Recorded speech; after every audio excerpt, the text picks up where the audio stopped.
Hello Drum Technique Academy family, welcome back. Today we have another Q&A with yours truly, Eugene Rabchenko. Thank you very much, Martin, for having me.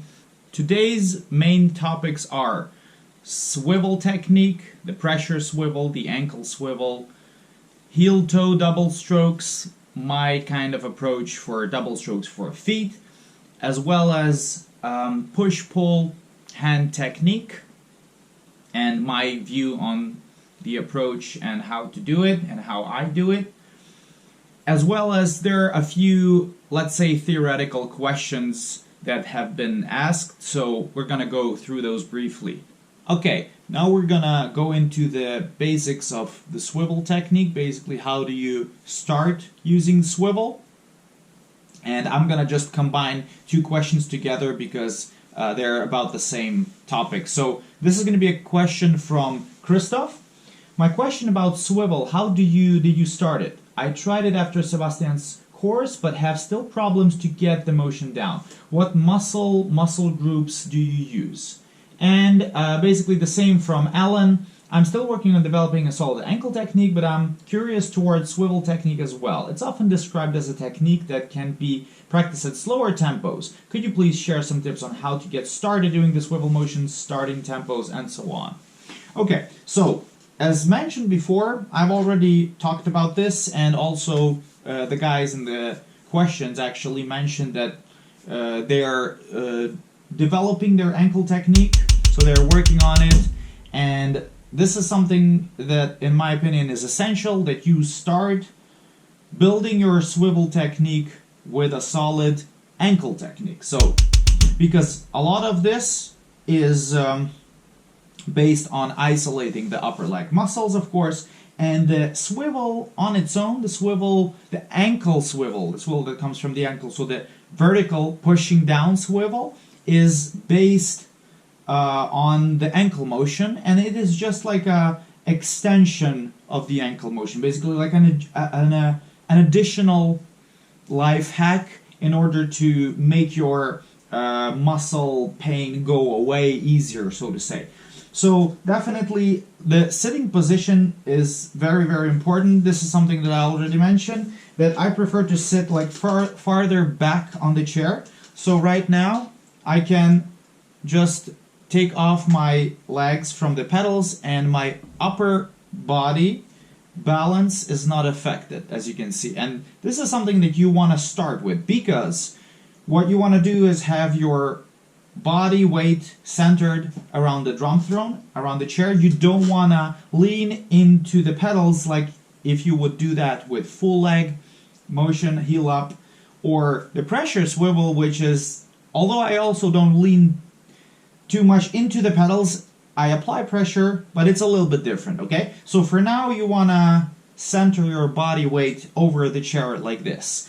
And this is important because when you try to master the ankle motion, obviously you are isolating the upper leg muscles, and you also need to create this kind of a feeling that you are pushing yourself off the chair by like tapping on the pedals with your toes. I'm having a hard time doing that right now because of my extreme settings.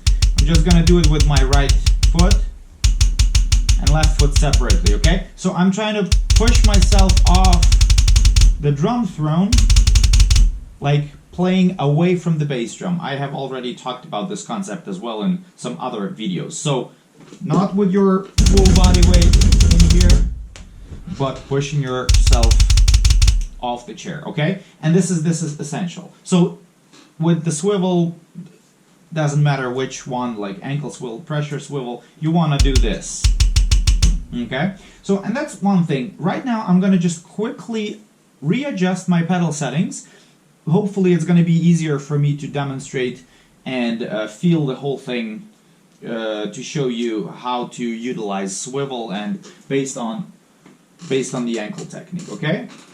At the moment, I have the Chacho pedals with maximum spring tension 11 out of 11, and the beater angle 4.5. 4.5, yeah, 4.5 beater angle, which is around 40 degrees, I would say 40, less, but maybe a bit less than 45 degrees. So I'm gonna increase that. Now it's gonna be at 6. You need that big angle for a bigger swing. Yeah, much easier to use the ankle swivel or the ankle technique. But now the resistance is crazy. I can barely reach the head with the beater. So I'm gonna loosen up the spring tension. At least on the left pedal, it's 6 out of 11, so halfway. And I think it's a bit tighter on the right one, but it doesn't matter. Okay, so ankle motion, once again back to ankles. Yes, now I can use ankles. Now I can benefit from just completely relaxing and enjoying the rebound of the beaters and the footboard jumping back, so minimizing the vertical push down effort, okay? So just go with the flow. You don't really dictate the tempo, you don't push, you let the pedal spring tension, the pedal settings tell you what is the tempo. Okay. Now it's a bit disturbing. I'm gonna tighten up the left one because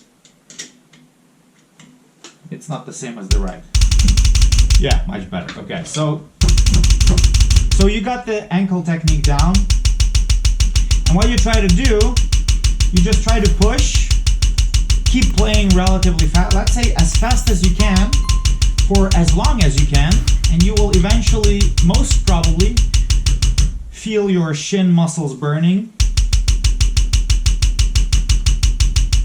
And you just cannot push any further. And then what you try to do is try to move around your leg, mostly your ankle and heel part,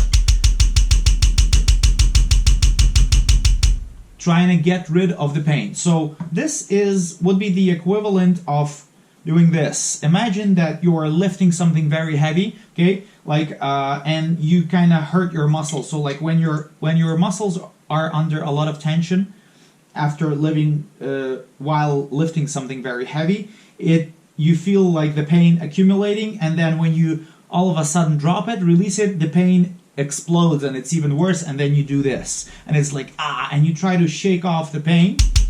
So this is what you try to do. You try to shake off the pain from the ankles, from the shins and calves.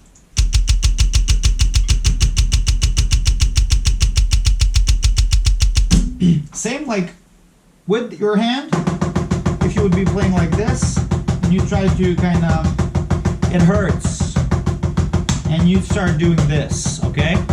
So it's not like you're intentionally doing left and right immediately, because it's hard to do. In my opinion, you should not try to do this like this, slowly. This is like to answer the question why you should not start playing the swivel slowly, because it should be based around constant straight down ankle motion,